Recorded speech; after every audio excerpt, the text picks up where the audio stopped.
Yo, what's going on, guys? Welcome back to Bullony Basketball. You guys know I'm here with Johnny. How's it going, Johnny? Hey. Same old. Not a whole lot has changed since we've been in this hiatus. Trying to take it one day at a time and get through this as healthy as possible. I remember, I think it might have been the second episode. You started out with a hey, and you said it was the Lou Williams kind. Was this the Kawhi hey? That's right. Had to pull something else out of my bag. I don't remember if it was the second episode, but I remember it from the past somewhere. But yeah, we got a lot of cool things. We got one thing that's like kind of something happening right now, and then it seemed like you guys kind of liked the last episode where we talked about like all-time topics. So we're gonna get into that. But first of all, the main thing right now. So we got a horse competition that's coming up. I believe it might be like Sunday or something, or I'm not really too sure, but guys like Trae Young, Chris Paul, Zach LaVine, legends like Chauncey Billups, Paul Pierce, and then some WNBA players as well are going to be in it. What do you think of this whole horse competition that they're going to be doing? Yeah, I don't know. I have mixed thoughts. First off, it's better than what they have been airing. So that 2K, I couldn't even sit through a quarter of the first game before I was like, yeah, this is not it. It's obviously not basketball. It's not real basketball because we don't have that back. But it's the closest thing that I think we can get to that. It'll be cool. One of the things I'm actually kind of most hyped about is just being able to check out these guys' home gyms. Like, it's ridiculous. Some of these players have full courts in their homes, and we're going to be able to see them on live TV, so that's pretty cool. Yeah, it should be pretty nice because, obviously we don't get to see that side of the players. Just to say, like, your 2K thing, I thought most of the games, were kind of like, but I don't know. I like the one with Patrick Beverley, like, when he was getting really hyped and stuff like that. I thought that one was funny. But back to, like, the horse competition. So it's going to be interesting to see, like, what the rules are because, obviously, we know Zach LaVine is, like, a high flyer dunker, and if he wanted, he could do, like, all these crazy dunks that Trae Young or Paul Pierce or probably the WNBA players wouldn't even be able to, like, do. So, and Trae Young, he'd be probably shooting from half court. It'd be interesting to see if there's, like, some kind of rules around that, and if there is, like, I feel like it could ruin it in a sense. I don't really know, but at least it's something. Better than just like going through like weeks upon weeks with nothing. Yeah, and I'm sure that there are some rules and legality type things that they haven't necessarily ironed all the way out or that they haven't released to the public. But I'm almost positive that we're not going to be able to see those types of dunks and whatnot from LaVine. I'm assuming it's shots only. Yeah, that's kind of unfortunate because I don't know. I kind of want to see. I remember Paul Pierce was like in a dunk contest, I think in high school. I don't know. I'd like to see him like try and do like some 360 windmill or something, and I don't know. It'd just be funny. But moving on. Now we're kind of gonna get into like some of the old stuff. So we're kind of gonna be talking about some of these topics, and like we said last week, this is all kind of just like our thoughts, our opinion. So, if you disagree, you probably have a good reason to do so. But we're going to be talking about like comparing eras in basketball, which is one of the hardest things to do anyways. We have like, the NBA started in like 1946, and it's still going on. So that's about 7-8 different decades. What would you say is your take on this? So I'm split. And I'm split in terms of skill and competition. So in terms of pure skill and athleticism, I think what we're living through right now, that would be considered the best, or this would be considered the best era of basketball. But if we're just looking in terms of competition, in terms of flair, in terms of competitiveness, it's the 80s and the 90s. When we look at the 80s and the 90s, there's clear rivalries that we can point out. The Celtics and the Lakers, Larry Bird versus Magic Johnson, the Bulls versus the Bad Boy Pistons, things like that. If you look at the modern NBA, the Warriors and the Cavaliers aren't rivals because LeBron's not on the Cavs anymore. So now that there's a lot more player movement, there's not as many rivalries that we can still point to. Back in the day, that was not the case. there are clear rivalries that we can point to. And so in terms of competition and competitiveness, I kind of give the edge to the 80s and the 90s. Yeah, I agree with you on your first part. I think the players now are more talented, like probably more skilled, and I mean some of that also comes with like new technology, new ways to like train and stuff, new better workout habits, whatever. Um, and I mean that you weren't able to get in like the 70s, 80s, 90s era, but I think in terms of like on both ends of the floor, like 100% effort. Because sometimes the defense is a bit dry today, and I mean we see that even with like contending teams, like they could have a horrible defense and still be up there at the top. Um, but I mean I think around the 90s, I think also like the 2000s, like the early part of the 2000s, was pretty good because you had teams like the Pistons, the Spurs, the Pacers.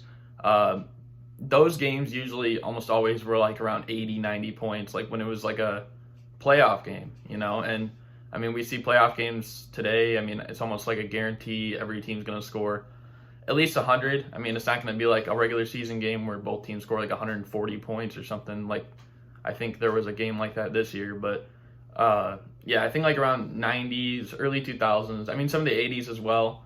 But I mean, the middle of that is probably the 90s, which is what I'd probably have to go with then. And it's clear that as we keep progressing, as the eras keep coming on, technology is just going to keep developing, and that's just the nature of it. And as that happens, players are going to be able to treat their bodies better, work out more efficiently, and kind of just have better opportunities in terms of their athleticism and body than they did back in the day. And so I expect the skill to keep increasing, but you just can't really rewrite what happened in the 80s and the 90s in terms of that whole competitive. Yeah, and that's a good point because like I'd say like the peak level of uh like talent right now, like you could argue is better than the overall consensus of like 80s, 90s or whatever. But like you said, like different habits, like I mean we've seen load management recently. Back then in the 80s and 90s that wasn't a thing. Like players were playing every single game, and I mean it's completely different now, and uh yeah, I think that has to do a big part with it. I just think a lot of the softness, if you will, associated with the league today is due to all of the sitting out, due to all of the soft technical foul calls. Um, the whole load management thing is exactly what technology and keeping your body fresh tells us to do, right? It tells us not to play all 82 games. It tells us not to play every single back to back. But that just wasn't a thing in the 80s and the 90s. It was go out there and it's like a game of football. Your body's going to be bruised, but you're going to come back the next game and play. Today, we just don't have that. And so a lot of people that grew up in the older generations just aren't accustomed to what we're seeing today. Yeah, and I feel like it affects like the trainers and even the refs sometimes too. Like I was just watching back another clip. I don't know if you remember the game Isaiah Thomas got like ejected this year, like in the first minute and a half, and he was trying to like break his fall and he barely put his hand on the ref and he got ejected. And then just the other day I was watching George McGinnis highlights from like the 70s. He literally like elbowed a guy straight to the ground, like almost in the neck area, and he didn't even get ejected. Like it's just a completely different thing, and I think it affects not only the players but the people around them. Yeah, I mean, look back in the day, clotheslines were like happening often. Now, if you see a clothesline, it's like, okay, you might be suspended for the whole season. Like it's Yeah. just there's just a huge disparity in terms of the whole not necessarily competitiveness, but just in what the NBA tolerates and what the refs tolerate and who they're trying to keep safe and whatnot. Yeah. Um, I mean, I can't disagree with really any of that. But I mean, moving on now. So the biggest NBA what ifs of all time is kind of like what we're gonna be talking about. Um, I don't know how many did you pick for this. I have three written down. You have three. I picked five. I don't know if you want to give yours first. Sure. I guess the biggest what if for me has to just do with injuries. Um, What if a guy like Tracy McGrady doesn't get injured? What if Brandon Roy doesn't get injured? What if Derrick Rose doesn't get injured? And Derrick Rose was the youngest MVP the game has ever seen. Looked like he was well on his way into the Hall of Fame, possibly winning multiple championships. And then just like that, his ACL goes. So things like that. That was my biggest what if. A couple of smaller what ifs I have is, what if Jordan doesn't fall in the draft, right? No, what if Jordan doesn't fall? Like, that's huge. And then we've seen this one circulating around social media a lot lately, so I put it in. What if the Pistons drafted Melo? Would they still want a chip? What do you say to that, Garrett? I think they would. I think they'd probably win more, actually. I know Melo said something like 2 or 3 chips, and I actually had that on my list as well. I had that, I think it's my second one, but they lost in 7 in 2005 after winning in 2004 with Darko, and they made the conference finals in 06, 07, and 08. So I think they would have probably got 3 championships, and that would be interesting to see, like, the whole comparison of that draft class. Like, would Melo be seen as the best player for, like, the first 10 years? And I think that's an interesting debate to have. But obviously I had that. I also had the one with Jordan not falling. You know, they were thinking about getting him, like, with the Trailblazers. I know there were, like, rumors around the time, too, about, like, the Rockets trying to, like, make a trade or whatever for him. Like, all that stuff, like, would have completely changed everything because, you know, the Bulls won 6 titles, so that's 6 different champions that we're probably going to have. Another one that's kind of overlooked, I think, is what if Tim Duncan went to the Magic? And I know they won in 1999, but the next year, like, they were Tim Duncan was a free agent, and I remember the whole thing where it was like he was on the plane or whatever with Doc Rivers or whatever talking, and he's like, oh, would I be able to bring my family, like, on the plane? And he's like, no. And that basically, like, did it. Like, it maybe if he would have said yes, it might have changed history. You know, that's about 4 or 5 championships that changed there just from a simple yes or no question. I think another one recently that bothers a lot of people is what if the Chris Paul trade to the Lakers didn't get vetoed? I mean, that was a huge one, and looking at how the last 5 years played out with, you know, Kobe, Pau Gasol, on the Lakers, like, a lot of that was due to, you know, bad chemistry, injuries, and it was kind of unfortunate. But I think with Chris Paul there, they might have got a title by the end of it. And then obviously I had to put D-Rose injuries. And I mean, he can still make the Hall of Fame because, I mean, he's still playing like a really good player. He's averaging like over 18 points a game. I think like 5 assists, about 2 or 3 rebounds. And I mean, if he went to a contender and maybe averaged like 14, 4, and 3, like, that's really good. And I think that's just about what he needs, is kind of a championship.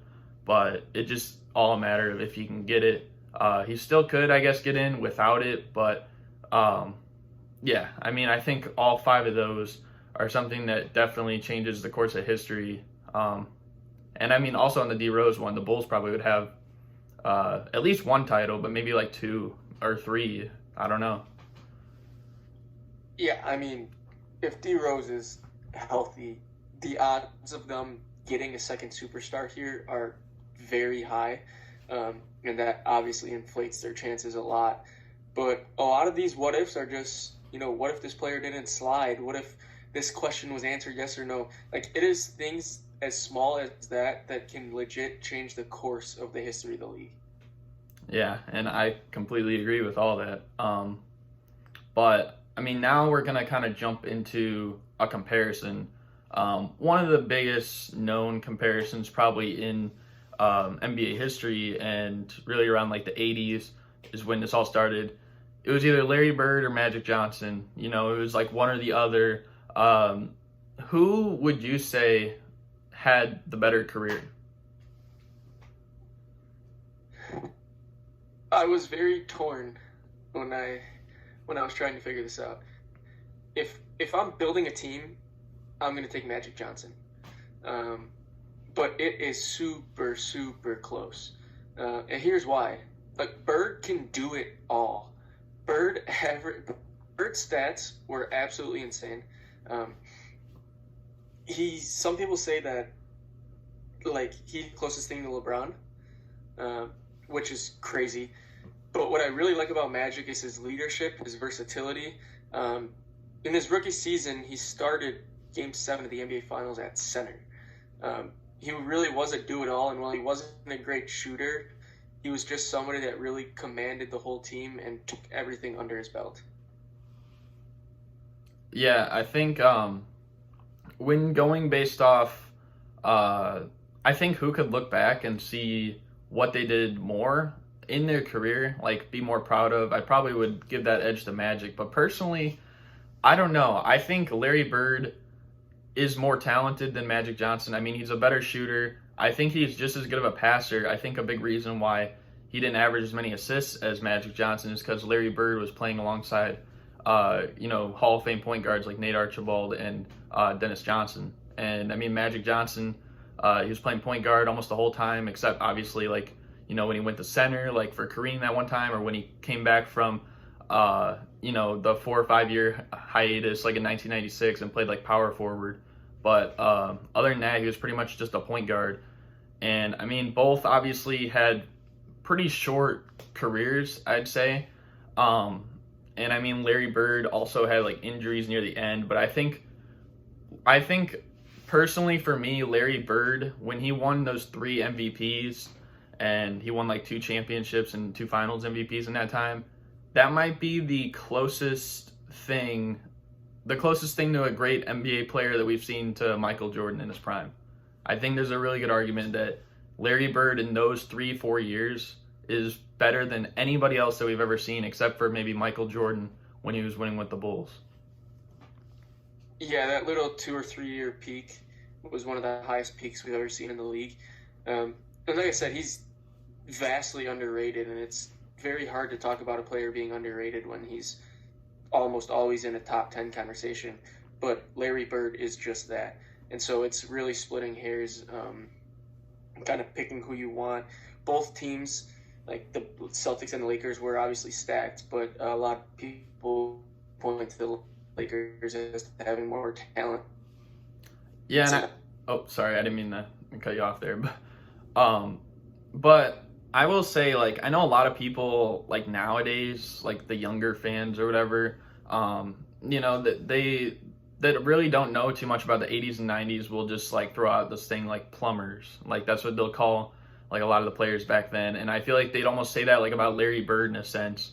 But people don't realize he was a really underrated defender. Like, I'm pretty sure he made, like, 6 or 7 all-defensive teams. And I think, honestly, that's probably something he'd have over Magic. That's why I'd put him there, because I'm pretty sure Magic didn't make a single all-defensive team.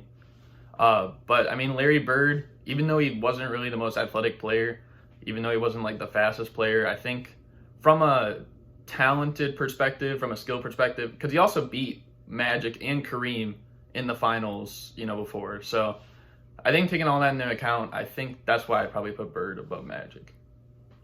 And it's not, and we can't just look at athleticism, like you said. Like, just because players in the 80s and 90s weren't super athletic doesn't mean they weren't talented. John Stockton isn't a freak athlete. John Stockton is also a near top 5, if not top 5 point guard of all time. So athleticism can't be always on the pedestal.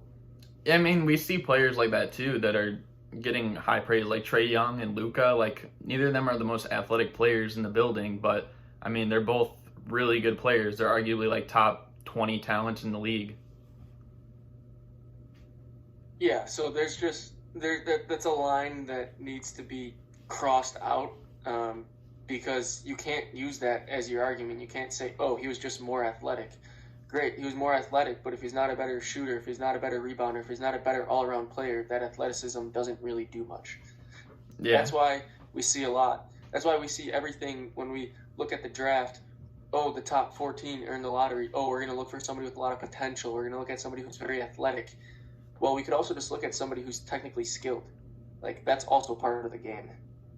Yeah, completely agree. I mean, it's just sometimes, like, I think it's kind of a dumb argument for them to make. But we're going to move on. So now our next topic is kind of an interesting, like, conspiracy type question. And is the draft lottery rigged? I mean, we've had instances like 1985 where, like, David Stern, like, had his hand, like, fixated on like the Knicks envelope. Even 2008, like when the Bulls won the lottery with such a low percentage to get like the hometown kid D Rose, and then right after LeBron left, the Cavs win 3 of the 4 next draft lotteries. So, what do you think about this? Do you think that the draft lottery is rigged? This is obviously all based on conspiracy, and there's no right or wrong answer. But like when I look at stuff that's happened just very recently, I say no. But then when I look at stuff that happened in the mid 2000s, I say yes. Right? 03, who got the first pick? The Cavs. Who'd they pick? Hometown kid LeBron James. 08, Bulls get the first pick. Who did they pick? Hometown kid Derrick Rose. But now it's like you look recently, the Knicks haven't gotten the top pick. And the Knicks have clearly been one of the worst teams in the last 5 years. And they're the biggest market among those bad teams, and they just haven't gotten the first pick. And so, based on that, recently I don't see it being rigged. But in those 2000s years, those mid 2000s, I could clearly see where people are coming up with an argument. Yeah, I think them changing the draft lottery, especially last year, because like when people were hearing like Zion, people were throwing out like Knicks, you know, like everyone else that was like down that low, but I mean mainly it was like the Knicks, who are a huge market, and nobody expected teams like the Pelicans and the Grizzlies to get the top 2 picks. But I mean, looking back in previous history, I mean the 1985 one, that seems a bit suspicious. And I mean, obviously you mentioned like 08. I didn't even mention in 2012. I think that one might be one of the most suspicious ones, because obviously, like, the New Orleans Hornets won, and that's how they got Anthony Davis. And they were thinking about, you know, like, completely selling the team. Like, they had, like, no owner. Like, that was, like, the league's team. And it was, like, a year removed from them vetoing the Lakers Chris Paul trade. And, you know, he went to the Clippers instead. So I think that's a big one that's kind of overlooked in this. But, I mean, like you said, I think in previous years is a good argument for it. Seems really suspicious, even though like D Rose is our guy. It seems really suspicious that the Bulls won that year with how low of a chance they had. But yeah, I think recently I think Adam Silver is doing a good job, like trying to make it more balanced per se, and that it's becoming less likely that it can be rigged, because I mean, with technology advancing, like you can almost find out anything in seconds. So it's not like there's this camera like pointed in the other direction that we can't see what's going on. And let me tell you this, like when the Bulls won it, there was a chance that they could have been picked, right? Like just because they had super low odds doesn't mean they had 0% odds. So they still had a chance of getting it. It's just when the odds are that low, you don't assume it's going to happen, and then you put the whole hometown narrative in, and it seems a little suspicious. Yeah, it's just like an interesting thing. Pretty weird. I guess we'll never know, but definitely it's something to like keep an eye on. So now we're gonna talk about another interesting topic. So the greatest team ever. I mean, obviously you have teams like the '90s Bulls. You have like the recent like Warriors with like Durant and Curry. You know, you got the '60s Celtics. You also got like the Lakers with Kobe and Shaq. So, I mean, are any of those teams, or do you think there's like another team out there that would be the greatest team of all time? I just stopped my sentence after reading the first team. Like the '90s Bulls to me is just greatest of all time. Not really a debate. Best team on paper, best team to play, 6-0 in the finals. Like there's not much more that has to be said.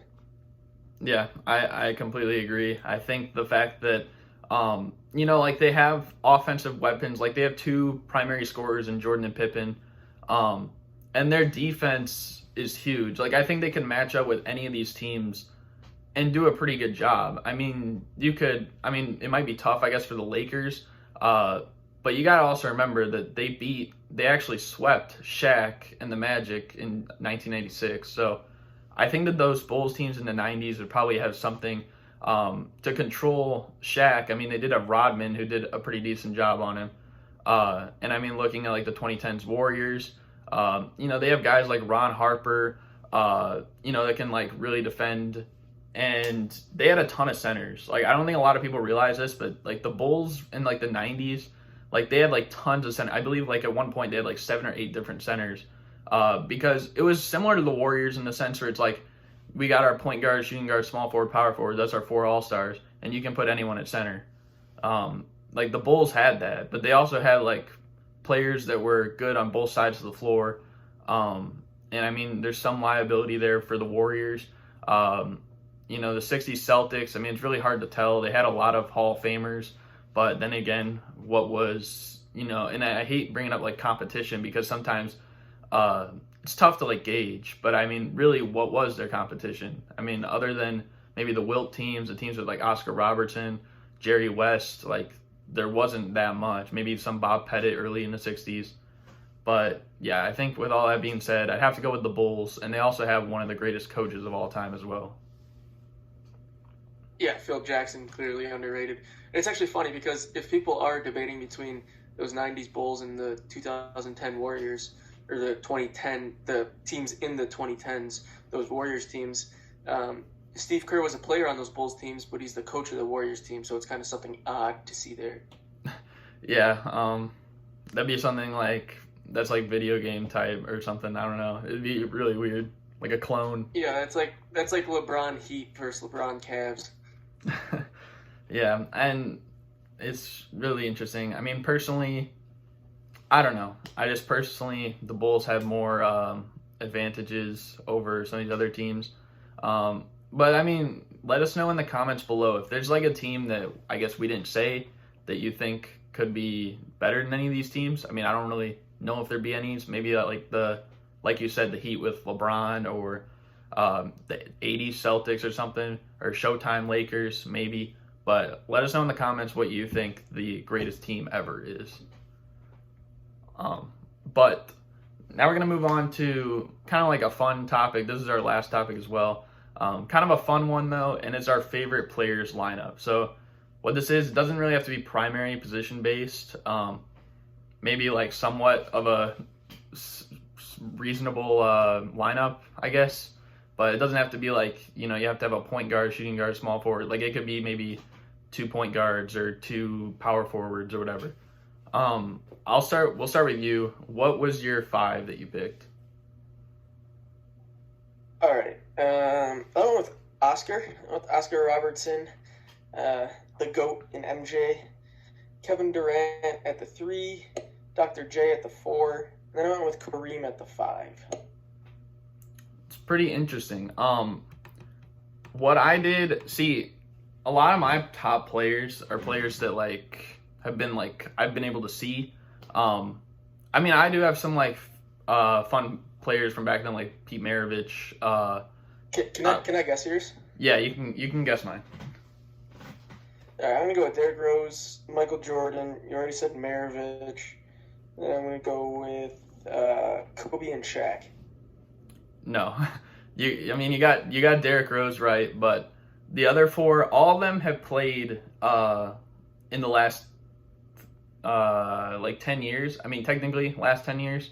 One of them kind of really didn't. He had injuries, but all right, I'll list it. So obviously Derrick Rose. My shooting guard would be Steve Nash. I don't know. I really like Steve Nash. He's one of the flashiest players ever. Small forward really is a shooting guard, but small forward I got Manu Ginobili. He would be my 3rd favorite player of all time. I have Dirk at the 4. I think he's really inspirational with what he did in 2011. And he's a good shooter. And then my big man, which is actually my 2nd favorite player of all time. I feel like a lot of people don't really know this, but it's Yao Ming. I mean, Yao Ming, if he's another what if from earlier too, but if he was healthy, he might have been a top, 8 center of all time, maybe even higher than that. But yeah, interesting list for sure. Wasn't necessarily what I was expecting, but like you said, the whole thing is just players that we like, favorite players, so it doesn't have to make any sort of lineup. It's not like you're going to throw them out there and say, can this team beat the 5 greatest players? But I did know that you were a big Manu fan, so I should have gotten that one. Yeah, and I think a lot of it for me is just team players that like I grew up watching, like mainly. Like, of course, I like watching the MJ, stuff over and over again, and that's really insane. Pete Maravich, obviously one of the best. He was before his time. Like we said, Oscar Robertson, I also like, but a lot of these players. I've also liked some players though that weren't really, I'd say, even all-stars. Like I thought Brandon Jennings was pretty flashy, Nate Robinson. But ultimately, this is the 5 that I picked. I think that they resonate pretty good with the players and the style of the game that I like. Yeah, and if we were going somewhat of like a current type era players, for me it would be Chris Paul, Dwayne Wade, Carmelo, Dwight Howard, and then probably a guy in Dirk. Yeah, and I think I like all those guys. I don't think there's one guy there that I have anything against, really. Maybe D Wade, in the sense that he could get better at judging a dunk contest, but that's besides the point. But yeah, that's pretty much gonna do it. Do you have anything you wanted to say at the end, Johnny?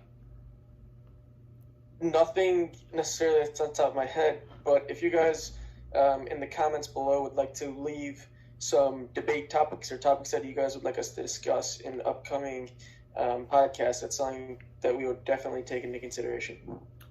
Yeah, be sure to let us know for sure. It's always interesting doing these.